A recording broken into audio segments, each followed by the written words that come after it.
Cette fois-ci, il est super bien sorti. Agilou Kouré. Dernier centaine de mètres, c'est Irbalakal qui est devant. Il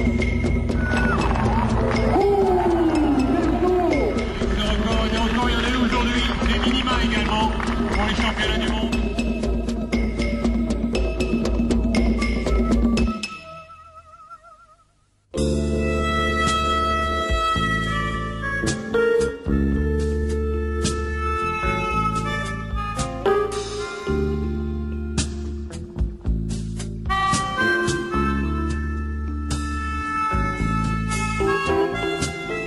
Bonjour à toutes et à tous, bienvenue dans ce nouveau numéro de Tour de Piste, un numéro dans lequel vont retrouver les résultats et les images du meeting de Castres, un numéro bien vanté avec quelques performances des sprinteurs ou encore des sauteurs, et également les dernières impressions des athlètes qui partent à Göteborg au championnat d'Europe.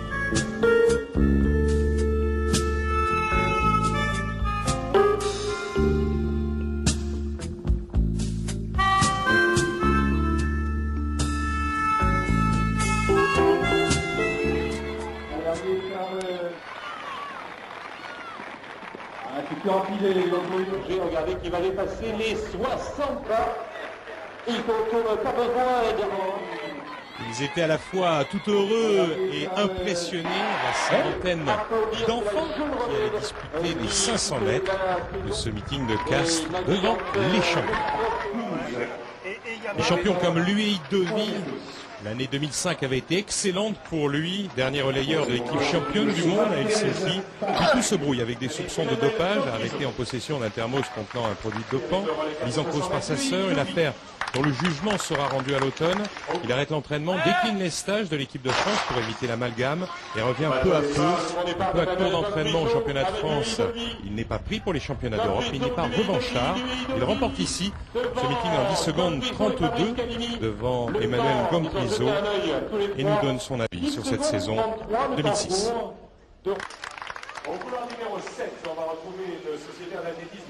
C'était une saison très difficile. Je pense que les gens ne peuvent même pas l'imaginer. C'était très difficile.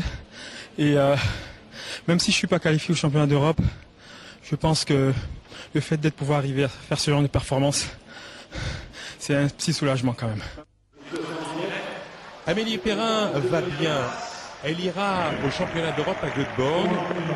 Elle a réussi à remporter ce meeting de Castres dès son premier essai avec un G à 70 mètres 43 de très bon augure avant justement les qualifications pour la finale au championnat d'Europe. 70 mètres 43 permettrait certainement de rentrer en finale.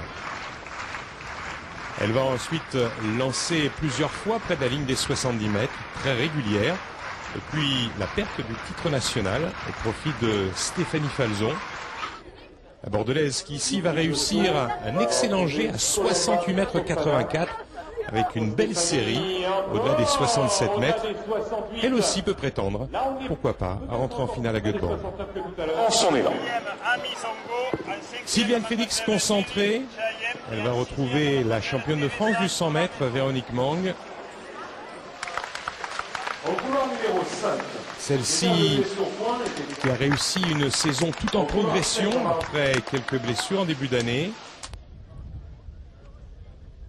Et la logique va être respectée dans ce 100 mètres. 11 secondes 22 pour Véronique Mang, 11,29 pour Sylviane Félix avec un vent un peu trop favorable, 3,5 mètres par seconde. Véronique Mang aidera le relais 4 fois 100 mètres français en l'absence de Christine Aron à se qualifier et pourquoi pas monter sur l'une des plus hautes marches du podium avec Fabédia notamment. Sylviane Félix, elle pourrait donner un coup de main au relais 4 fois 400 mètres. On écoute la satisfaction de Véronique Mang. Disons que le départ était pas mal, et la fin de course il reste à travailler parce que je manquais vraiment beaucoup de relâchement au niveau de fluidité au niveau de ma fin de course. Donc il faudrait que je travaille ça à l'entraînement et puis là je vais me concentrer pour le 200 mètres. Moi j'ai vraiment savouré ce moment, j'ai vraiment vécu de manière très simple, très sereine et je me dis que le gros travail reste à accomplir. Parce qu'il faut être bonne à Göteborg au mois d'août et je pense que c'est le point culminant de la fin de ma saison, quoi. Au triple saut, c'est Darius Filet qui allumait la première étincelle, 16 mètres 73 avec vent favorable. Ce qui va pousser ses concurrents à essayer d'aller plus loin. Arius lui aussi légèrement méforme en début de saison, alors que l'on aperçoit ici Thierry Moreau qui terminera avec 15,86 m. Mais c'est Colomba Fofana qui va s'imposer avec un superbe bond à 17,03 m. La deuxième fois qu'il passe 17 mètres en 6 ans ici, et toujours au meeting de Castres. Sur 110 mètres haies, Cédric Lavanne écume les meetings, vous le voyez régulièrement. Le champion de France opposé ici au détenteur du record de Belgique, Jonathan Nsenga. Une très belle lutte car les deux hommes se retrouveront certainement au championnat d'Europe et pourquoi pas dès les séries. Nsenga bien parti, Cédric Lavanne va résister pour revenir le battre sur le plat, 13,66 contre 13,68. Une belle émulation qui fait rire le champion de France avant de retrouver son ami belge à Göteborg. Là, le vent n'aide pas toujours et la belle bagarre. Que des fautes, bah, le vent nous aide pas beaucoup. Bon, on se touche, on fait tomber, on tape des haies, on essaie de faire comme on peut. Des grosses fautes, je suis désolé pour tout ça, mais sinon c'est une belle bagarre et 13,68 à la clé, c'est très bien. Alors, ce qui est important, justement, comme tu dis, une belle bagarre, c'est ce qu'il faudra faire dès les séries au championnat d'Europe pour pouvoir passer chaque tour. C'est ce qu'il faudra faire, et oui, ben, en plus il sera encore là, j'espère que ça va dans ma série. Ben, c'est dès le matin ou l'après-midi, donc dès les séries, être en tête et continuer comme ça pour éventuellement faire un podium, une finale au championnat d'Europe. Voilà, et essayer d'être dans cette finale avec, pour l'instant, dans l'ombre de la J, mais c'est une belle ombre quand même, parce que lorsqu'on a un leader comme ça, se rapprocher de lui, c'est une bonne chose. C'est une bonne chose, mais moi je pense surtout à avoir deux Français en finale dans un grand championnat. Je ne sais pas si ça s'est vu depuis le temps.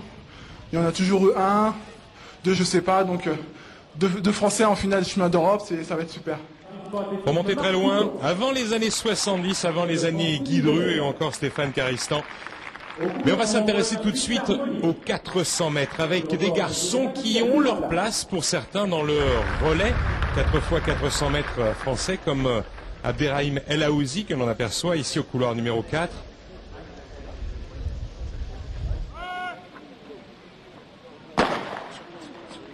Avant, vous l'avez vu, qui soufflait à plus de 3 mètres par seconde, donc dans la ligne droite opposée, celle qu'ils sont en train d'aborder maintenant, fait que certains vont partir timidement, un peu trop timidement d'ailleurs, à part le Jamaïcain Marvin Essor, qui est bien parti, tout comme l'Algérien Louala, ou encore Teddy Venel, le champion de France Espoir.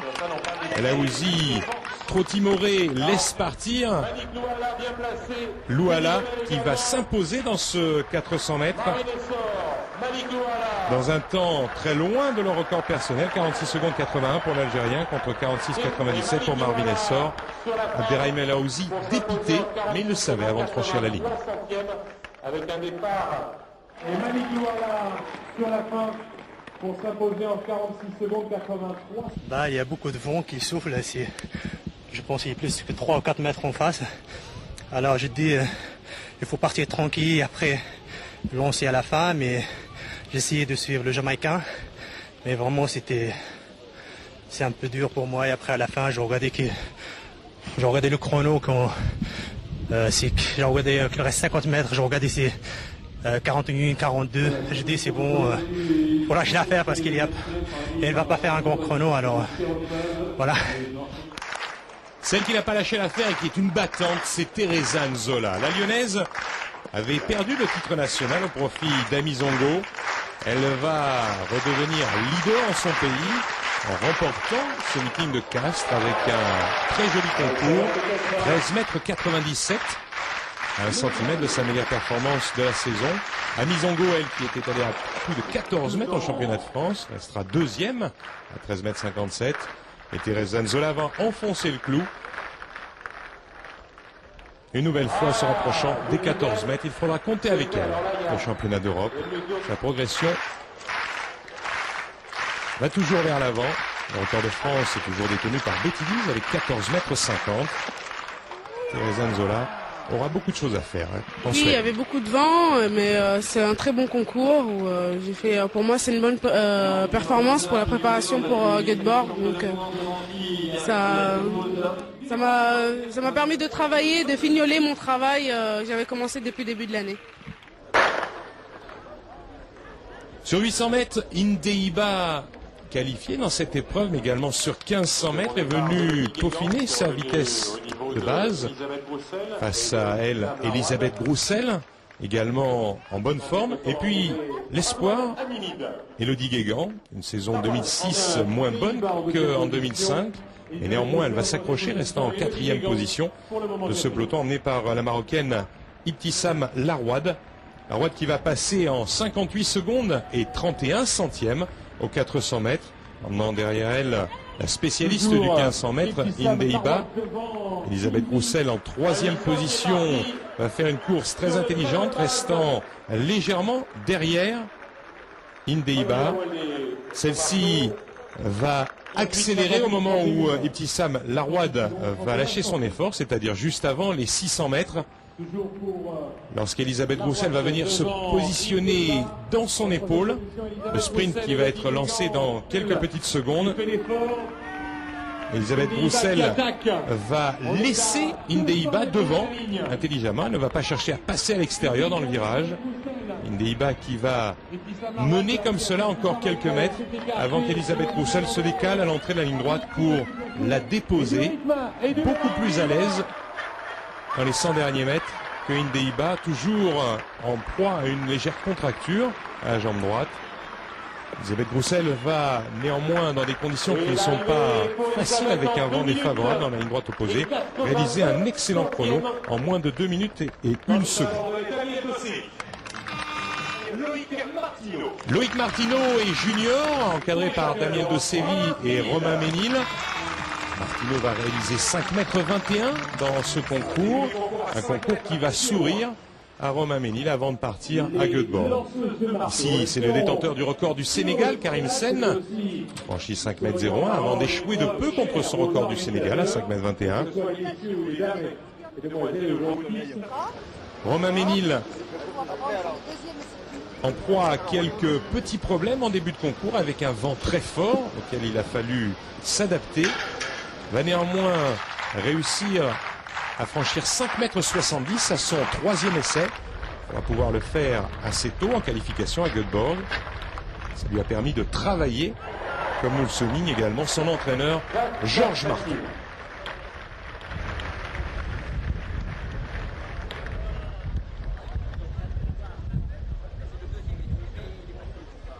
C'est une bonne rentrée, on a pris des grosses perches, ce qui veut dire que la confiance revient, les réglages commencent à s'affiner un peu. C'est pas franchement un gros avantage d'avoir énormément de vent comme ça, parce qu'il y a des variations de vent, il y a des variations de marque, il y a des variations de course, donc c'est difficile toujours quelquefois à gérer et je trouve qu'ils s'en est bien sortis. Romain va placer la barre à 5,91 m, soit 1 cm de mieux que la meilleure performance européenne détenue par l'Allemand Tim Lobinger. Et toutes ces tentatives vont être extrêmement intéressantes. Il va échouer par 3 fois, mais regardez bien ce premier essai. Il s'en faut de peu. Romain Ménil est bien revenu avec de bonnes ambitions justement avant les championnats d'Europe. Oh, qu'il était beau ce saut, qu'il était beau, allez. Conditions particulières, c'est vrai que je suis à Castres, il y a ma famille qui est venue me voir, les amis aussi, beaucoup de vent de dos. Et bon, ça n'a pas été terrible au début. Bon, au début, j'ai mis du temps à m'adapter au vent. Et bon, finalement, petit à petit, j'ai passé 5,70 au dernier essai. Par contre, après, c'est vrai que j'ai fait de très belles tentatives à 91. Bon, malheureusement, ça me passe pas, donc j'ai un peu la rage encore, mais bon, il va falloir que je garde ça pour Göteborg, pour garder cette fureur de vaincre à Göteborg. Comment tu te sens toi aujourd'hui ? Je me sens bien, je suis relativement content de ma performance parce que le fait d'avoir une régularité à 70 c'est assez important avant d'arriver à un grand championnat. Je fais donc des bonnes performances avant ces championnats d'Europe, donc voilà. Il y a encore des petites choses à travailler à l'entraînement. Je trouve pas mal, peut-être qu'il manque un tout petit peu de points de repère, mais je pense que c'est, de toute façon, quand il est arrivé en tant que super favori, il n'a pas été bon, donc il vaut mieux arriver dans une douce incertitude et puis être bon alors qu'on ne nous l'attend pas. Je vais être très prudent, non, parce que les grands championnats, bon, j'ai connu des déboires, j'ai des fois bien marché et souvent connu des déboires, donc je vais être très prudent. Il va falloir d'abord passer les qualifications, déjà la première barre des qualifications, ensuite les qualifications, attaquer la première barre de la finale si ça s'est bien passé, puis je vais vraiment vivre ça au jour le jour et passer les étapes les unes après les autres, quoi. Les étapes les unes après les autres, Muriel Urtis est en train de les passer également. Il lui faut faire beaucoup de courses, revenir à la haute compétition. Et pour l'instant, c'est ce qu'elle est en train de faire. Muriel Urtis, encadrée ici par Véronique Mang et Sylviane Félix, la championne de France, avec également à l'extérieur Fabédia.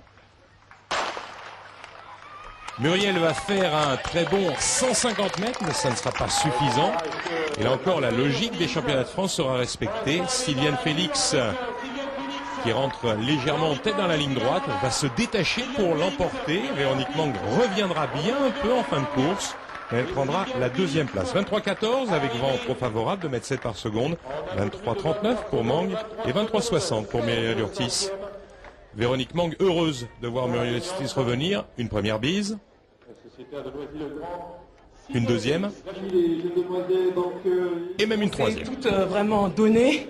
Ça fait du bon spectacle pour le public. J'espère qu'il a apprécié. Et je suis ravie d'être là parmi vous ce soir. Et je crois que ce que je vous demanderai, c'est simplement de nous soutenir toute l'équipe de France pour les championnats d'Europe qui arrivent bientôt là. C'est vrai qu'il me manque tout simplement de la compétition, encore des entraînements. Et il me faut des courses comme ça, il me faut des courses à la lutte, il me faut des courses à la bagarre pour essayer de me confronter d'abord aux meilleures françaises, puis après peut-être à un niveau international. Mais en tout cas, je suis contente. Et tout cela est en tout cas de bon augure pour le relais 4 x 100 mètres français.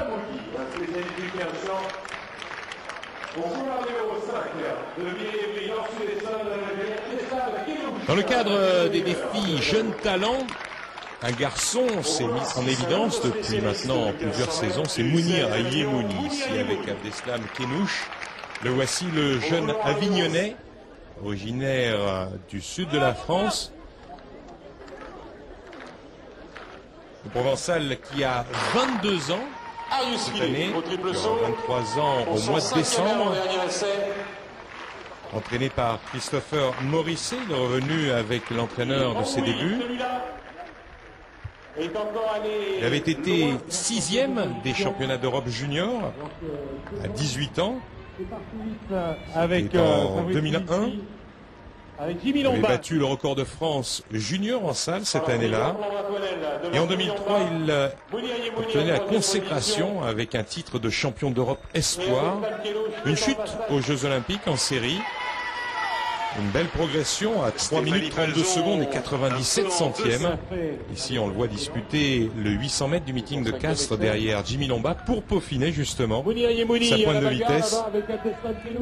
Avec ses 5 sélections internationales, il va une nouvelle fois, dans l'ombre de Mehdi Bala, essayer également de se rapprocher du podium. Au championnat d'Europe, il a les moyens de réaliser quelque chose. Il va être battu dans ce 800 mètres, logiquement, par Abdeslam Kenouche et Jimmy Lomba. Et néanmoins, aura bien travaillé. Une 49 secondes et 4 centièmes pour lui, dans des conditions pas faciles. Un garçon qui a, lui aussi, la tête sur les épaules. Maintenant 2008 pour moi ça va être, je pense, je vais être pour le 1500 mètres pratiquement à la fleur de l'âge, où je vais commencer à avoir beaucoup d'expérience. Je pense que déjà en 2008 j'essaierai de faire quelque chose, et 2012 on va dire que c'est aussi dans les objectifs parce que j'aurai que 28 ans et je pense que c'est un très bon truc qu'ils ont fait la fédération pour pouvoir permettre aux jeunes de les motiver, parce que moi depuis quand j'ai commencé il n'y avait pas tout ça, et maintenant j'ai l'impression qu'il y a un peu plus de suivi et c'est tout le temps bien pour les jeunes, parce que surtout dans ce sport c'est très difficile, et entre autres le demi-fond t'es souvent isolé, et quand tu vois qu'il y a un petit peu de soutien, ça fait tout le temps bien au moral quoi.